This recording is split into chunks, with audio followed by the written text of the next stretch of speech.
At para naman sa ating fuel update, eto, dismayado ang ating mga tricycle driver, hindi lang tricycle driver, pati yung mga jeepney drivers at yung mga delivery riders. Dahil ito na ang pang-apat na sunod-sunod na taas presyo ng produktong petrolyo.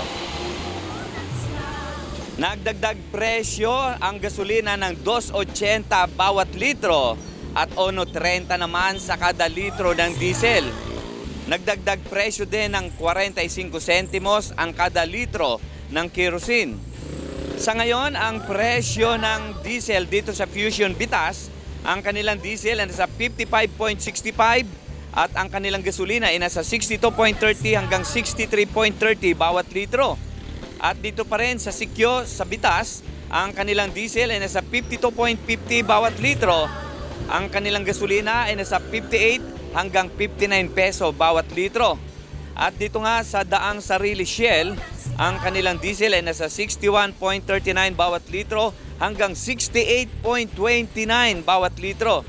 At ang kanilang gasolina ay nasa 66.19 hanggang 75.99 ang kanilang B-Power Racing sa gasolina. At dito nga sa Valdepuente ay medyo mababa ang kanilang gasolina at diesel. Ang kanilang diesel ay nasa 52.15 bawat litro at ang kanilang gasolina ay nasa 57.80 hanggang 58.30 bawat litro. Ang dahilan ng pagtaas ng presyo ng produktong petrolyo ayon kay Atty. Reno Abad, Direktor ng OIMB, maaring magpapatuloy pa ang pagtaas ng presyo ng langis dahil pa rin sa tensyon sa Red Sea at sa pagbabawas ng supply nito sa pandaigdigang merkado.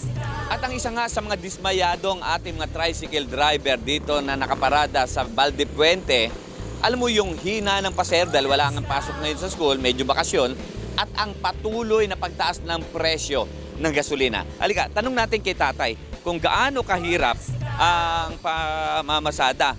Kuyang, kumusta po ang pasada ngayon? Sobrang taas ng presyo ng gasolina. Pang-apat na taas na ng gasolina ngayon. Kumusta pasada? Oo nga po, sa totoo lang po, dito sa aming lugar, medyo humirap talaga yung sakayan. Gawa po na siguro yung mga commuters natin nagtitipid din.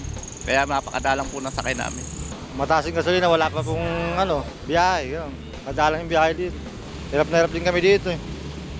So ilan sa ating mga motorista ay naghahanap na ng murang gasolina katulad niya dito sa Amerigas. Medyo mas mura kumpara doon sa ibang gasoline station dito sa Cabanatuan dahil nga naman, siyempre kahit papano, gusto nilang makatipid.